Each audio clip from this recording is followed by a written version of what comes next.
Funk BC, battling communism. You were watching me here on the TECN TV network, TECNTV.com,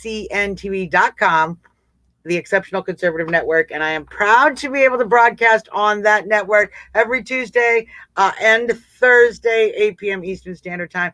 And we're over here on Facebook Live, and Zuck is going to take a minute to let you guys even be allowed to know that I am on. So as you jump in, welcome, everybody, to the show. All right. I want to spend Mary and Jane, welcome. Oh, from Scotland. That's exciting. We're going to talk about, we are going to talk about two-party politics in America. We're going to explain to you why the two-party system is so important, because we're going to explain it to ourselves. We kind of need to explain it to ourselves. Because I think people forget. Love you too. My friend Audra Johnson, running for Congress up in Michigan. Janet, how are you doing? I have some other friends who are starting to buzz about running for Congress. We're going to be talking about that on the show another day. I can't let all the secrets out of the bag all at once, you guys. It's like Christmas. So, Nick, Tina, welcome. Lori, welcome. So, yeah, as Audra Johnson says, George didn't want parties, but what we have today and what we continue to have is a two-party system. Now, how did that come about? Where did we went through a whole lot between this and now, right? But one of the founding divisions in this country, hello, Christina, hello, Mary, how you doing? One of the founding divisions in this country was the division founded in this document that was nearly caused this document to not be ratified, nearly caused this coalition, this country, to not be formed. And that was the division between slave states and northern free states. I'm saying free with quotes because the free states benefited a lot from the cotton of the slave states. There was an integrated economy, but there was not the practice, if you will, of chattel slavery. So that division is inherent in this document.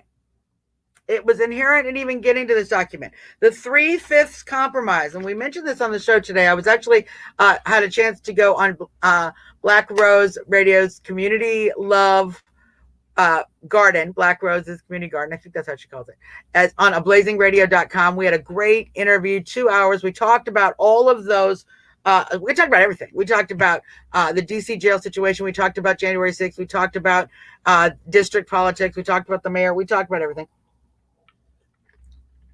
Race relations, CRT, we talked about it with a bunch of Democrats today. That's what it did. And that's why we're going to talk about the two-party system today. The division was profound. We mentioned this even on the show.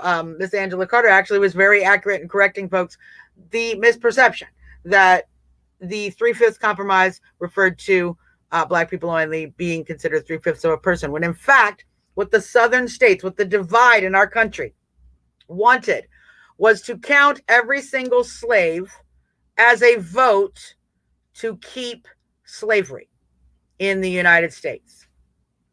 That's what, and the abolitionists, John Adams, many others, the abolitionists were like, no, Brad, how's it going, Nancy? How's it going? Good to see you.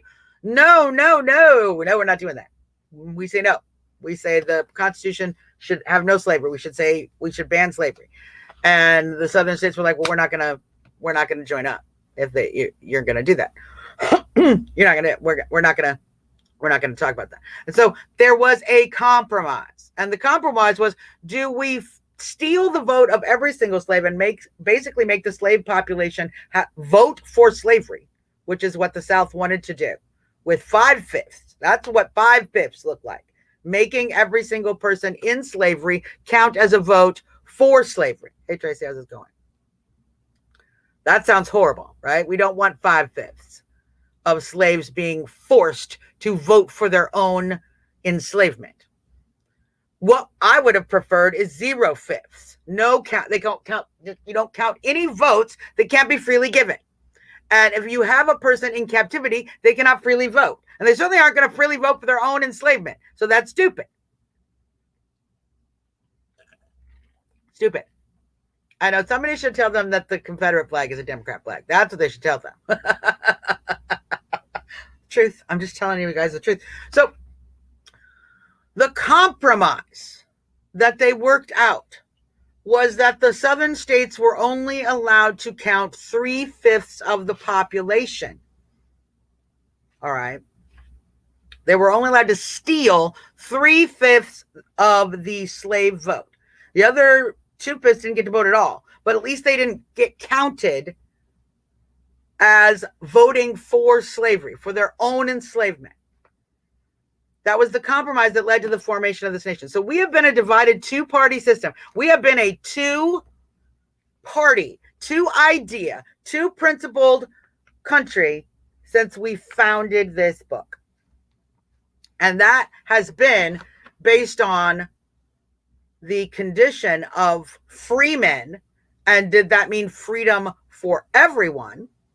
At the time, every man. Although there were people back in the founding of this document that certainly were talking about votes for women, freedom for women. You guys think votes for women just popped up, in the 1920s?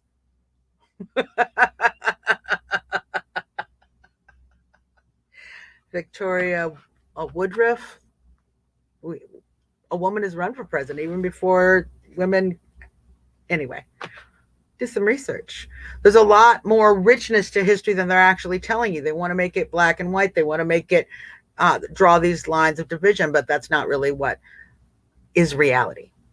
That's not what really is reality. So the foundation of this country was based on two different groups of people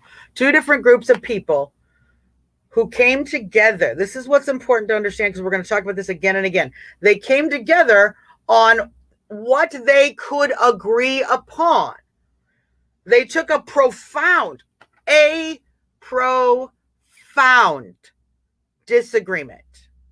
Okay? This isn't a disagreement like, how much money are we going to spend on, resources? This is are all men free? Do all lives matter, or do only do some black lives become property? Is that okay? And some white lives become property, and some brown lives become property, and there's a whole history of where it starts to get messy. Is property a thing? Can people be owned, or can they not? That's present right here. We founded this country by coming together with people who believed that some humans could be owned, and we had to come together because we agreed that we didn't want to be taxed. We agreed we wanted to be free men. We agreed we wanted to have our own constitution. We agreed we didn't want to be ruled by the king. We agreed we didn't want to be put into conscription. We agreed all of those things. We agreed we didn't want to be taxed or have soldiers sequestered. We agreed to those things. All right? We agreed to freedom of speech. We agreed to freedom of religion. We agreed to freedom of the press. We didn't entirely agree on freedom of every single human being. But we had a battle, and it's in the history of this book. We had the historic battle, number one, the war that our founders, that the abolitionist founders of this nation began when they wrote this document, and they stood side by side with colonies that continued to allow slavery, so that we could form a nation. They did that with a caveat and said, okay, you're only going to count 3/5. You know what other caveat there is? People continue to forget about this in the Constitution. There was a finite end to the encroachment of slavery in the United States. That was part of the agreement. Part of the agreement was our abolitionist founders said, okay, but we're going to have after a certain time, no new slave states. None. What are you talking about, Zen? I'm talking about what caused the Civil War. In addition to the economics and the issue was the southern states did not want to be told they weren't allowed to continue to grow. And yet that's what the Constitution said. And there were those on the abolitionist side, like John Brown, who wanted to push the issue with violence, which was inappropriate. This created a hotbed situation that put this country into a division of profound two-sided division. A profound two-sided division. This country has been two-sided since the day it was born. Why? Why has this nation been two-sided since the day it was born? Because the idea that the founders put into this nation, that these basic rights here, these basic truths, it's in here somewhere. We hold these truths to be self-evident, that all men are created equal, and that they are endowed by their creator with certain unalienable rights. That among these, only a fraction, among these are life, liberty, and the pursuit of happiness. They wanted to include the right to property, the right to own property. It's a God-given right to own what you've created, what you've built with your hands. That to secure these rights, governments are instituted among men, deriving their just powers from the consent of the governed. We can go on. That paragraph continues. The point. This is the idea that allows us to stand next to people whom we disagree with profoundly. All men are created equal, and they are endowed with their creator with certain inalienable rights: life, liberty, pursuit of happiness. What does that mean, pursuit of happiness? Pursuit of happiness, it means you get to be happy. You get to marry who you want. You get to do what you want with your life. You get to seek what you want in your world. You get to try to do the jobs you want to do. You get to try to make money the way you want to make it. You know, you can be a rebel if you want to. Just don't break the law, but some people do. There's a lot of Americans who have. Certainly.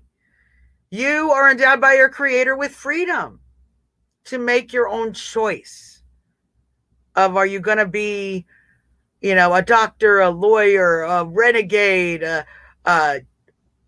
nothing. You want to do nothing with your life. Maybe you just don't want to care. You just want to sleep on your mom's couch. There's choices. Those might have consequences. Your mom might like you sleeping on her couch, but that is what we were founded on. So we can stand next to people who we might not understand their happiness. We might not agree with their happiness, but we can agree that they should have the right to be happy. And by starting this nation on the idea that listen, did you notice how in this in the Declaration, it did not say, I just read this, it did not say a color. There was not a color. It said men and not women at the moment. Mankind was frequently referred to as men, but it did not say a color of men in this book. All men are created equal. So the founders wrote that in there so that we could continue to pressure the southern states to change ourselves to the promise the founders had for us. This was not a finished house. How's it going, Fred? This is not a finished house that the founders gave us. They gave us a foundation. We are still today building the walls, putting in the electricity, putting a roof on this house called liberty. They didn't give it to us ready-made. It's kind of an IKEA version of freedom. We have to put the rest of it together ourselves. And we did throughout our nation. We have had two sides, and we have had two sides on profound issues. Now, let's move forward to today. Let's move forward to today when we see the two-party system of the Democrats and the Republicans.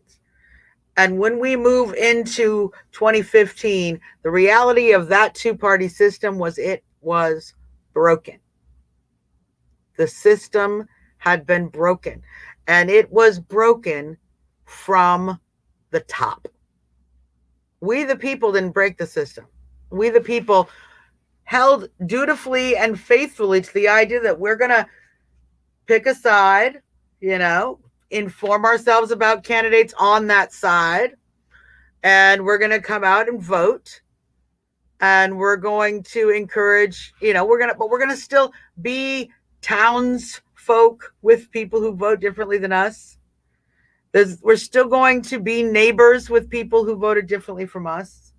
We're not going to freak out and scream at people because they voted differently from us. They were just different. They had a different way of thinking of it. Did we agree? No. Were they wrong? Maybe. Maybe not. Maybe we were just being arrogant. In some places, it's both. A lot of us independents, I was independent for many years. A lot of us who were independent for many years, we thought you both were idiots. Republicans and Democrats, idiots. You guys are idiots, we'd say all the time. These parties are idiots. Because we were so frustrated because the system was being broken at the top for the last several decades. About as long as we've seen Nancy and Chuck and Mitch and, Kevin and Liz and these same politicians we've seen for decades. These people have been in power for so long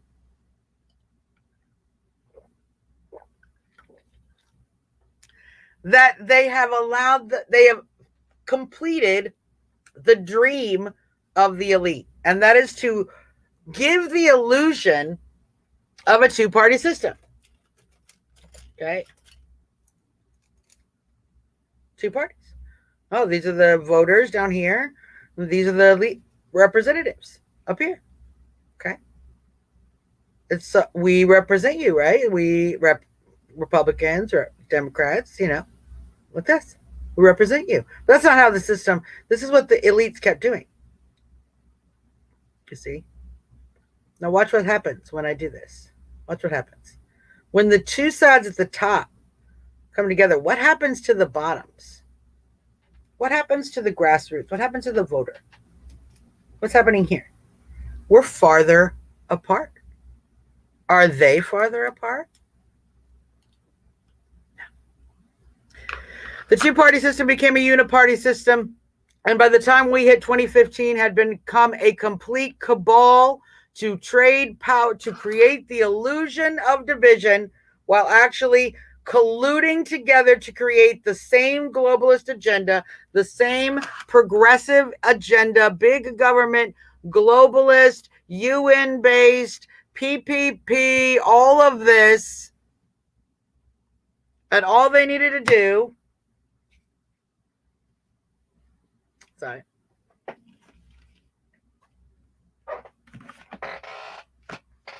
is keep telling us that they were fighting for us. We're fighting those bad guys, those bad Republicans.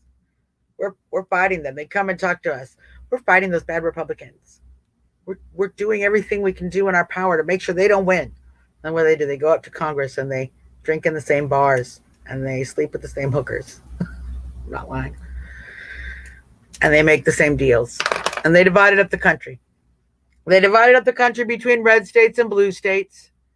They divided up the country between areas that have blue urban big areas and red rural states. And basically, the Republicans decided to stay out of the cities. So what we had is one progressive party with a pretense, a fake two-sided, a two-faced single party. The two-party system that founded this nation, the two-party system that said, look, we have a vast difference, but we're going to come together on the principles of shared liberty. Remember that? Remember that? The same nation that fought a war based on the idea that a state could have the liberty to make its own decisions, or an individual person had liberty to be free and not be owned. Those two principles. We fought a war on that and came together after the end of that war. But two very divided ideas. But we came together what? On the shared idea that we wanted to continue this experiment of individual liberty.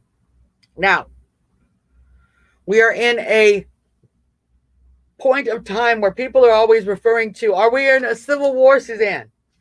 Are we in a civil war? It looks like the country is so divided. We're in a civil war. We're about to all fight each other. Because here's the reality of the situation. I know it looks like when you put these pencils together at the top that we're farther apart. That's like one. We didn't go anywhere. Okay. They did this. We kind of stayed here. Really. So we're not that far apart as we think.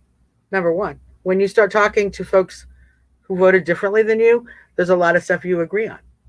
There is a lot of bait. What do we want? Good schools, good roads. We want good jobs. We want businesses to be able to thrive. We want lower taxes so we can keep as much of our money. We want the services the government promises to provide us to actually be provided.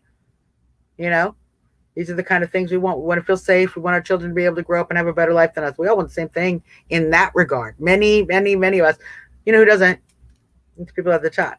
People at the top want money in their pocket. They want power. They want control. They want to tell you what to do. And it doesn't really matter which party they're in. Both of them want that and have wanted that for a long time until 2015. In 2015, we actually managed to acquire a two-party system again. Why? Because the elite Democrats and the elite Republicans were like this, okay? They were like this. They were like, no, we're two parties. We hate Jeb Bush. It's got to be Bush. You know the two-party uniparty wanted it to be Jeb Bush, right? It was supposed to be Jeb's turn. We've talked about this many times. So, and the voters were like, no, we want Trump. And they're like, what? And they were like, the elite were like, what? What? They were upset. And so they did this. But these voters made their own choice. These voters created a two-party system. And Donald Trump running for president created an alternative choice, an alternative way of thinking, a deliberate divide from the other concept. This concept that we should just continue to grow our government, hey Carrie, that we should just continue to grow our globalism, that we should continue to spend more money on foreign aid and handing out, continuing to support the rest of the world while we continue to suffer here at home. This idea that our borders should be porous has been on both parties. I hate to remind everybody, but I'm gonna. Both parties refused to build the wall for decades. They promised and they failed. They promised and they failed. The same.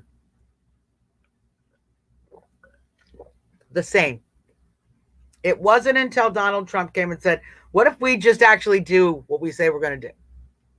Instead of promising people to build the wall, let's say we're going to build the wall and then actually build the wall.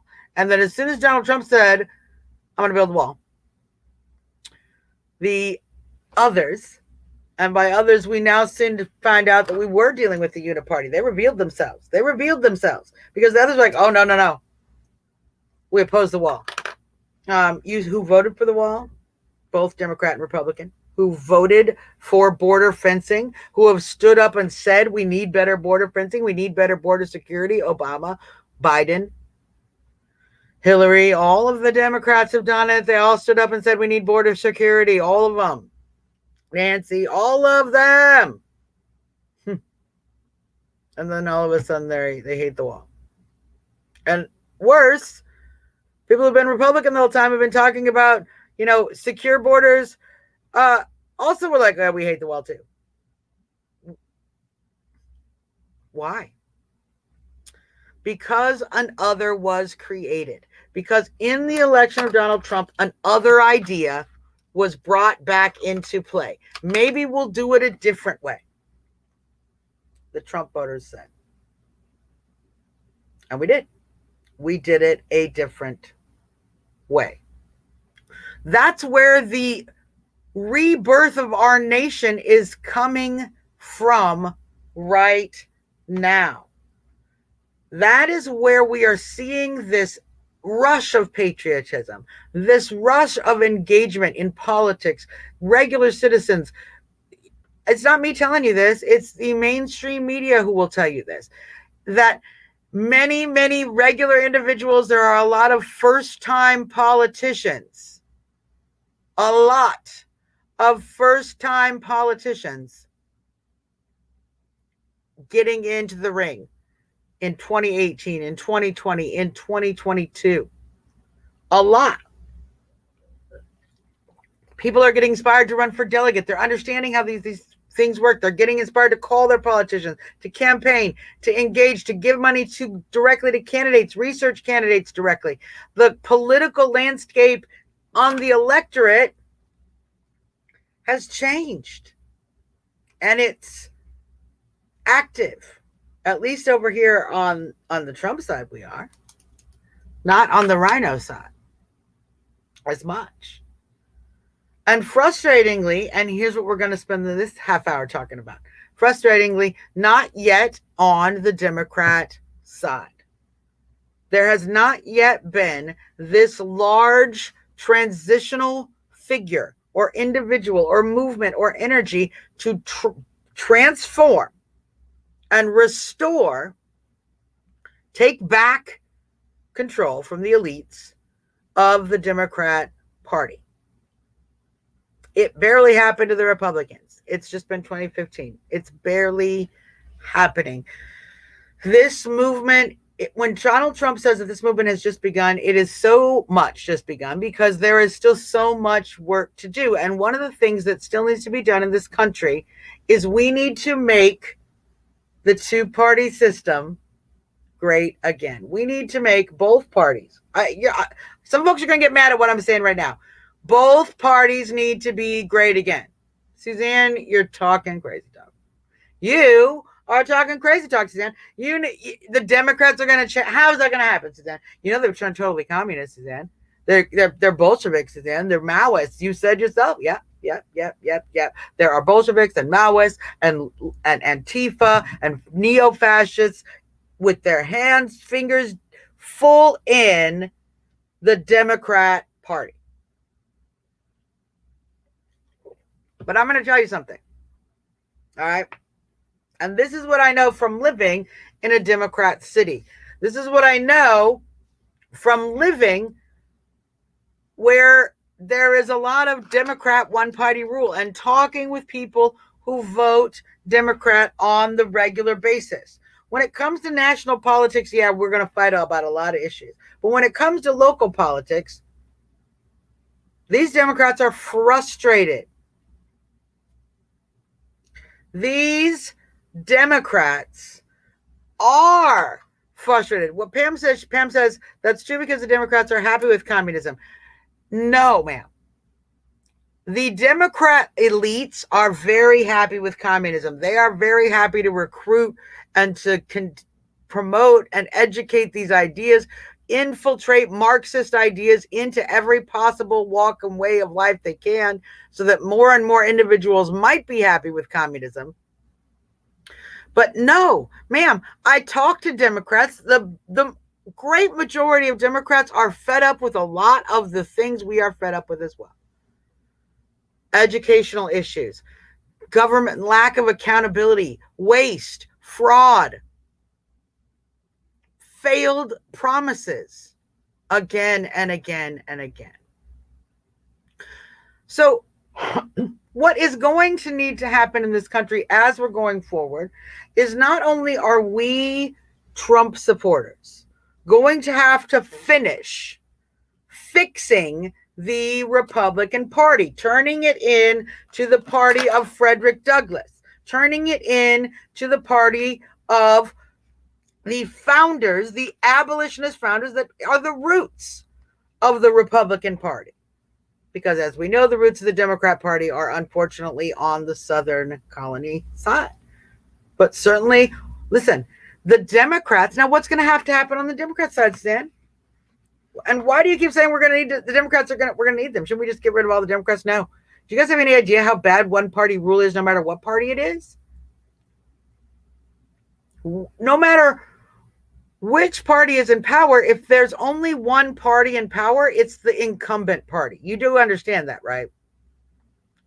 It's the incumbent party. Whoever is in power stays in power if you only have one party rule, because you never have anybody to challenge them and to create an option. So the one party can always control who's going to end up at the top of the ticket. And they do that nationally and they do that locally over and over and over again. And what Pam says is similar. Pam says it's going to, if that's true, then they're going to need to create a two-party like MAGA people have been doing to the Republican Party. See, what we've been doing is we have been getting into the Republican Party and making it our own, right? We're fixing the Republican Party. For the Democrat electorate, there is that process. Listen to what I'm saying. I know you don't believe me and you don't have faith, but have I ever steered you wrong? Have I ever told you a lie? So believe me if you want to, but be sad when you don't in the future when I'm right, because that's what always happens. The Democrat Party is going to go through a similar transformation. The Democrat Party is going to go through a similar transformation. In fact, we on the Trump side, right? Listen to me. We on the Trump side are helping that happen. When we smile and shake a guy's hand who has a sign that says Democrats for Trump, right? We're helping make that happen. We're saying, you as a voter want a choice. We appreciate that. We appreciate that. The similar thing that needs to that is happening in the Republican side, we needed Trump to inspire us to do it. But it doesn't need an iconic leader on the Democrat side to do it. It doesn't need a Democrat leader on their side to rectify the Democrat Party and give the regular Democrats, the regular other party to Republicans, the opposite, the counter that our country has had since the founding, two parties. Fixing that is going to come similarly to the process we are doing. Getting into the Democrat chair positions, getting into the committees, getting into the delegate seats, getting on the boards, getting involved, showing up to the meetings. And when they tell you we don't like your ideas because you're saying no, we want to do things differently. We want to do things differently. Now, what is that one different thing? What is the one different thing that make Democrats great again, make the Democrat Party great again, Democrats, fresh Democrats, constitutional, I don't know what you want to call them, whatever you guys want to decide among the Democrat side, what you want to call your new Democratness, who comes in and pushes back against the status quo, pushes back against your people who have been there for decades and decades and decades and are just holding seats, push back against the people who have been in power longer than most voters have been alive. Right? What's the one thing that the guys at the top, because what we did here on the Patriot side, we broke the top off, right? Remember, the Rhino elites were like, no, we don't agree with that. And we're like, okay, well, we're Trump. And we took all these voters, like a whole bunch of voters with us, and I had like this little part. Okay. The Rhinos had like this little part, and they're over here like hanging out with the Democrats now. It's kind of sad. They're like, we're not Democrats, we're Republicans. We are the Republican Party. And we're like, okay, you're kind of not.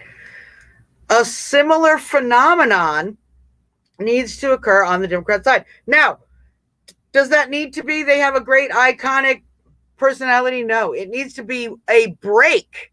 Any break with the Democrat elite. And I think the best break, and here's how we can help y'all. Here is how us conservatives and Republicans can help the Democrat electorate break off from their Democrat elites who are doing the same thing as our rhinos, right? Let's just get rid of that, all right? And put new erasers on here, right? Let's get rid of. How can we help the Democrats get rid of their elites? What's the one thing that the elites do not want?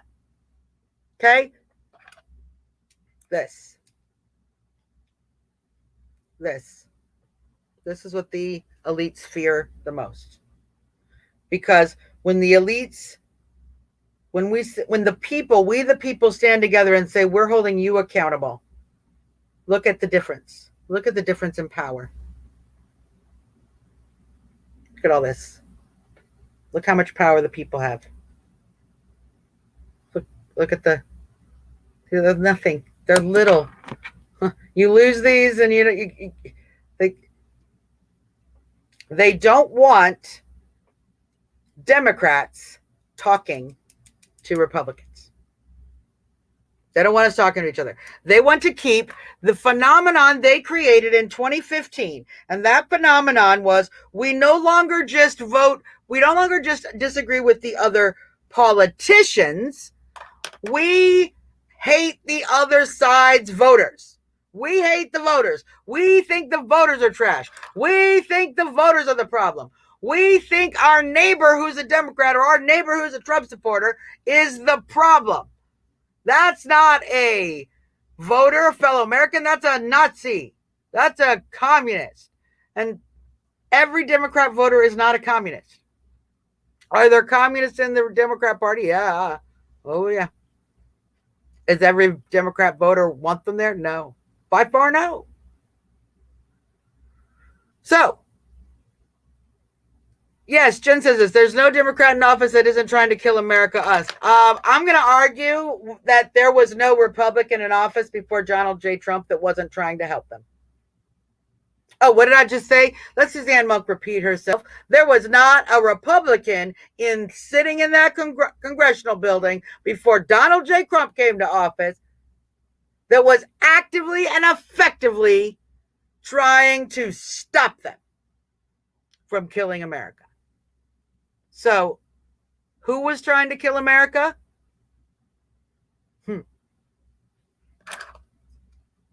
These guys. Not just the Democrats. These guys. The elites. The elites were doing it. The elites were happy to continue to take our rights, take our liberties, take our money, waste our money, spend our taxes, send our children over to die in foreign wars. They were happy to do all that. And they traded power back and forth. And now they're mad because us Trump supporters are like, no, we don't care about you elites. We're kicking you out. No more elites. We don't need you. And what we need is the Democrats to do the same. And I can tell you what's going to make the elites balk the most is when they talk to Republicans. This is why my radio interview today was so relevant and important. Because I spent the day talking with three Democrats, in fact, Democrats who may indeed run for office here in the district. There's certainly people with political ambitions, people engaging the process. That said, the conversation we had was warm, was wonderful. We found common ground. We agreed on many, many issues. We laughed. We were honest and open about how we disagreed. And we continued to respect one another as human beings. But you know who gets mad when Democrat voters talk to a Republican? The Democrat elites. Every time you decide you're not mad at your Democrat neighbor, you're going to be nice and you're going to figure out how to be friends. Maybe not that neighbor. Maybe that's just a rude neighbor. Just because somebody's a Democrat doesn't mean that they're mean. And just because somebody's mean doesn't mean the reason they're mean is because they're a Democrat. It might be adding to it. Okay. That might be their angry issue. But it certainly, that doesn't, the more we are just like, yeah, you know what? Hey, you vote Democrat, that's on you. But what about the local race? Let's talk about the school board. What are you talking? What about policies about that? I want this. What do you think about that? Respecting each other and talking. Every time we talk to a Democrat, and we tell them honestly the policies we want, and we're not hiding that we're a Trump supporter. I'm not telling anybody to hide. Be honest, out, open. Every time we do that, the elite Democrats and the Democrat electorate separate a little more, a little more, until at some point the Democrat voter is like, why are you disagreeing with us so much? We are over here trying to get better schools. We agree with these folks on a lot of things. We agree with them so much. Why are you disagreeing with us? Why every time we say, hey, I agree with what the Republican said, maybe we should be spending money on STEM education and not imposing, you know, CRT. Many Democrats agree with that. There's a lot of Democrats who are not big on CRT, but if you said, hey, what we really should be doing is teaching science, math, technology, engineering, they'd be like, yeah, I'm down. The Republicans would be like, that's better. I like that better too. And the leadership who was like, well, you can't talk to Republicans. We don't agree with anything Republicans do. And this becomes less and less relevant. And we fix the two-party system. We fix the two-party system by giving our Democrat friends a chance to do the one thing the Democrat Party doesn't want them to do, and that is have a Republican friend.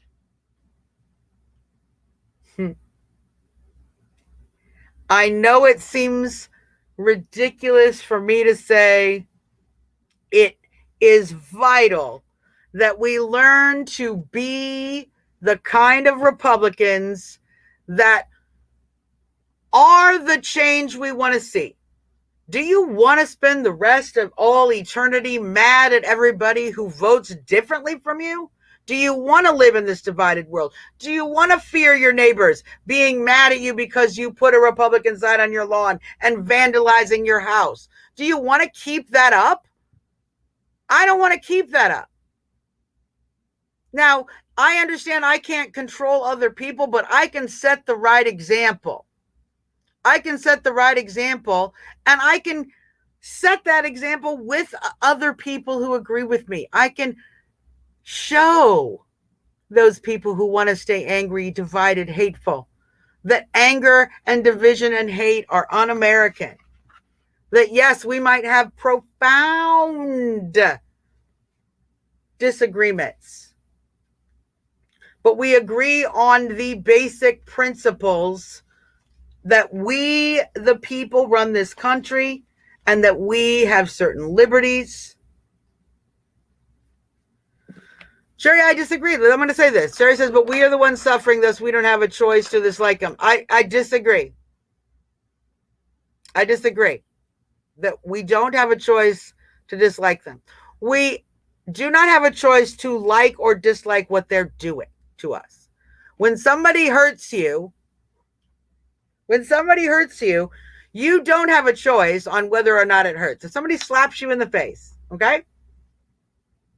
You don't have a choice on whether or not you felt that slap. You do have a choice on how you feel about the person who gave that slap. And you can choose to be angry. You can choose to be hateful. You can choose to say they're the other. You can choose to have sympathy. You can choose to feel pity. It's not necessarily even that kind to feel pity. I feel more sorry. I got to be honest. I feel more sorry for radical leftists than I do angry. I'm angry at the concept of Antifa. I'm angry at the globalist agenda that is paid for those individuals. But I am piteous of the average Antifa because they've been brainwashed, they've been lied to, they've been turned into a mental ball of hate, fear, and misinformation by some older individual with an agenda, probably a college professor with a chip on their shoulder and a need to create tenure, who knows? But somebody who did not have their best interest at heart and told them lies. iPad is gone. Lies. So I feel bad, even when they attack me. And, you know, we get into this over and over. Anybody who wants to say, well, Suzanne, have they really attacked you? You look up my history. I've lost $120,000 to the left. I had to close a business. I've been threatened, physically assaulted. I've had to be escorted out by police. I've had everything. Yeah. Yeah. Black Lives Matter knows my address and my name. They dox me on the radio. Yeah. Yeah. Mm-hmm. A lot has been done to me that should disgust me about individuals as well. But I can't do that. And maybe it is of your own choice to decide how much of a person how much Bible you're going to put into your MAGA. Okay? How much Bible you're going to put in to your MAGA. But I am going to continue to operate on the idea that patriots, we need to be safe. We need to be smart. We need to stand our ground. But we need to continue to turn the good cheek to those who would identify us personally as enemies. I am not your enemy, Democrats, unless you're elected office. And then we might have a different conversation, right? Because now we're talking about somebody who's making policy and positions. As a voter, we have to change that. We have to fix that. They broke it in 2016. We are the only ones that can fix this. I guarantee you. The other side is getting tired of the hate as well. It's not getting anywhere for them either. But the elites in 2015 broke this on purpose. They turned political divide into partisan voter hatred. The only people who can stop that, the only way it can stop, is if the people decide they don't hate each other anymore. Now, somebody's going to have to be the first person. Somebody's going to have to be the first. See, here, Sherry, I'm going to tell you this. Sherry says, we're trying to fix it. They win by cheating and their lies. The politicians do that. Yes. Yes, yes, yes, yes, yes, yes, yes. The Democrat Party, the DNC, and everybody it runs. Yeah, that's true. Your Democrat neighbor who votes, maybe he's a jerk, maybe he's a great guy. You don't know. There's probably some folks you don't even know what party they're on. You're going to find out. Yes, Sherry, this is the important thing you have to understand the difference of. Because I am talking about two different things. I am not telling anybody to go call Nancy Pelosi. I don't think she takes your calls. She doesn't even take the calls. Doesn't take anybody's calls. I am saying we, the ones who have been through the getting rid of our elites process already, right? We are doing this already. We have rhinos, the elites. They don't want to let us have our say. They don't want to represent we the people. We don't like it. Rhinos, get out. No more rhinos. As my dear friend Audra Johnson, who's running for Congress in Michigan's 3rd District, says all the time. No more rhinos. Bye, rhinos. Bye. See you. Don't want to be you. Republicans. That's what the Republican Party is doing. The Democrats have to do the same thing. The Democrats have to do the same thing. So, you know what would start? You would help? If we start to do that first. We need to say the Democrat leadership is not the same as our Democrat voter friends. We need to restore the idea. The media does it so bad, Nick. That's why we have to get and we have to engage. We have to engage past that because the media is trying to keep us divided.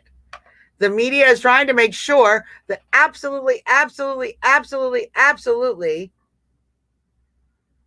we don't talk to each other. And January 6th is exactly one of the ways in which they've tried to make sure we don't talk to each other. Well, guess what? That's what I spent the afternoon doing. I spent the afternoon talking about January 6th to Democrats on air. Now, That's just a little monk. That's just how Suzanne Monk does things. Not everybody does Suzanne Monk.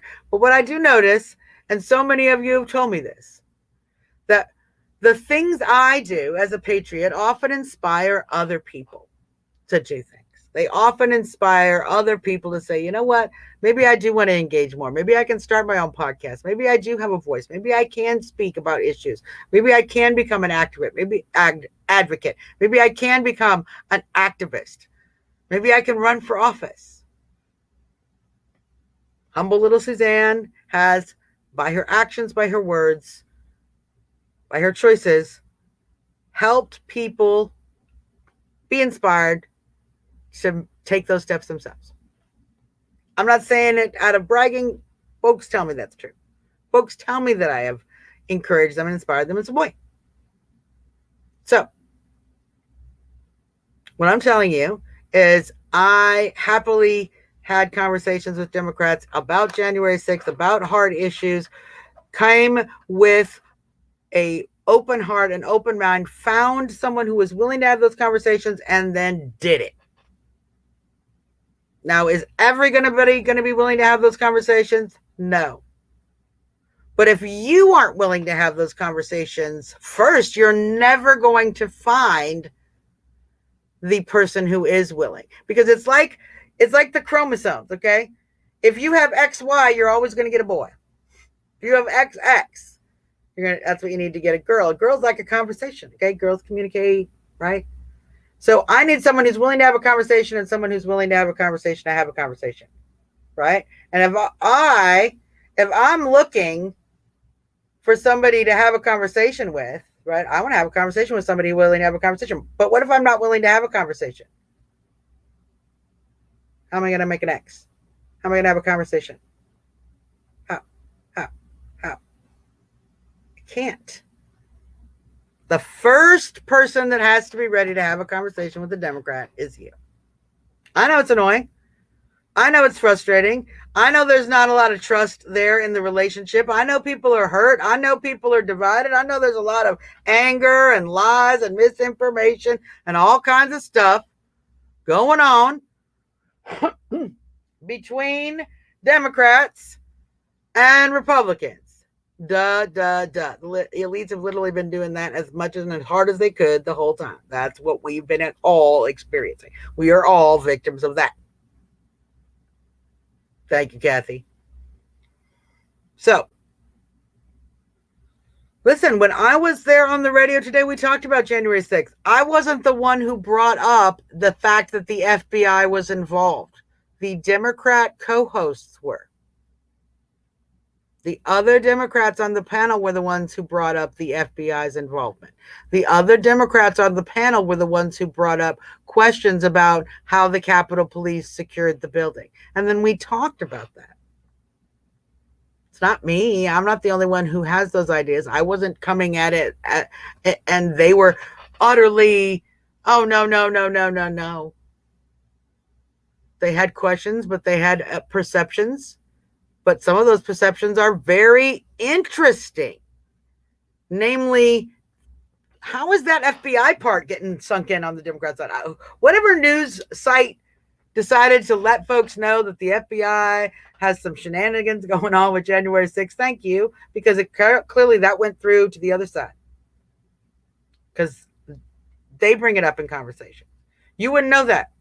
You wouldn't know that if you didn't have a conversation. I wouldn't know that. I didn't know that until I had a conversation with Democrats today that was their opinion. So it comes with being willing to overcome a little bit of fear, right? In the end, we're all afraid of being angered at, right? Afraid of being yelled at. We're afraid of being insulted. We're afraid of being called names. We're afraid of being hateful. As Tracy says, I've yet to come across anyone who has been hateful to me towards me outside of social media. A lot of social media gives us the wrong impression that everyone's awful and hateful and they hate us and they don't want to talk to us. And as soon as a Democrat sees you and go, I'm a Republican, they're going to punch you in the face. Unlikely. I mean, if you're in Freedom Plaza and you're wearing a MAGA hat, those skater kids, watch out for them. They might, but the vast majority of Democrats are not going around punching Republicans in the face. So, and a lot of local issues do not have a partisan role at all. The pothole does not care if a Democrat or a Republican fills it. My tires go over the pothole the same if the same work is done. If the Republican or a Democrat or an independent hired the same company and did the same work, it wouldn't matter who did it. The pothole's full and my car drives better. So find local issues. Find local issues you connect on. That is so critical and important. But you're going to have to be the person who's willing to have a conversation and be afraid. Look, we were very honest in today's show when I was there. They were worried I was going to come in ablazing with an AK, and I was worried they were going to lure me in a back room and beat me up. And we laughed about it. But we talked about it because that fear is a real thing. Are you going to be afraid? Yeah. But you know who was really afraid? You know who was very afraid? The men who founded this document. The men who founded this nation were afraid. They pledged their lives, their fortunes, and their sacred honor. Of the individuals that signed the Declaration, most of them had horrible, tragic endings in their lives. Certainly hardship because of the efforts they put in to give us this opportunity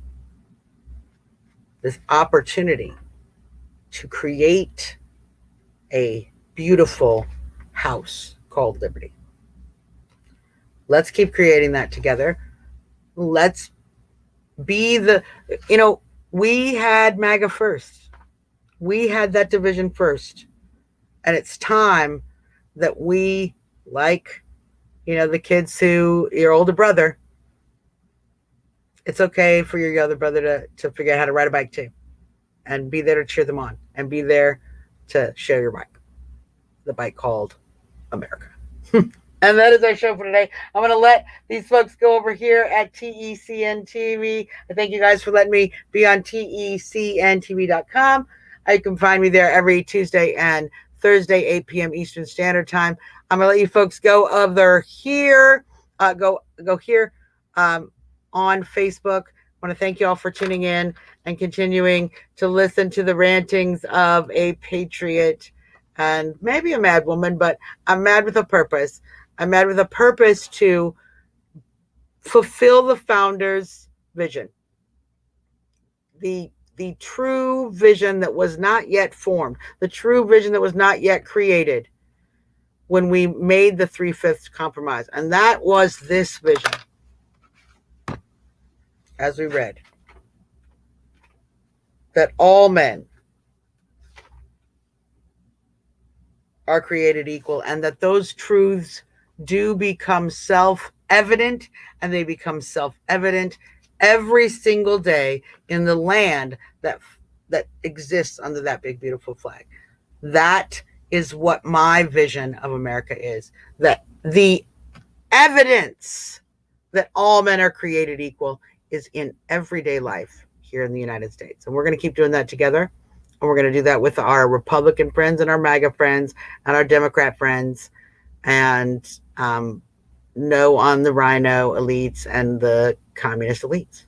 Not them, everybody else. That's what we're going to do. We're going to make America great again with everybody except rhinos and communists in power. And we're going to teach some of the rhinos and communists and voters, whoa, no, come back around. Look, if we could bribe people to get a jab with a donut, maybe we can bribe them to come back around. At least come have a red pill or one or two. Let's have red pill donuts. Who wants to start with me? All right. So many ideas, so many great options we could come up with. I love you guys. I'm going to be back on Thursday, 8 p.m. Eastern Standard Time. I've got a lot of folks I gotta catch up on stuff. I want to bring John Paul Moran on here to talk about his Go Opportunity USA party. It's something that he's doing and ranking both parties. Certainly, I think that's a great corollary to what we're talking about here. There's a lot of great stuff going on over the next week. We are going to be doing a press conference on the DC jail situation next Tuesday. So there's just a lot going on. We're going to continue to MAGA on, Patriot on, and make America the nation it was supposed to be. Let's make it great for the first time. If it wasn't great, they always ask you, when was America ever great? I'm like, well, you know what? Maybe let's make it great right now. Maybe if it wasn't great, how about great right now? Let's try it right now. That's what I'm going to do. So until next time, y'all, love you. I believe in you. And I am your girl, as always. Drop it out. Have a great night. Oh, yeah, Lucretia gave me a shout out. I love you, Lucretia. If Lucretia Hughes, I think she's got some exciting announcements to talk about. You guys stay tuned. These Georgia ladies, my Georgia girls. The Georgia, I can't even say it. Good stuff, good stuff, good stuff. Love you, Lucretia. Thank you. All right. Until next time.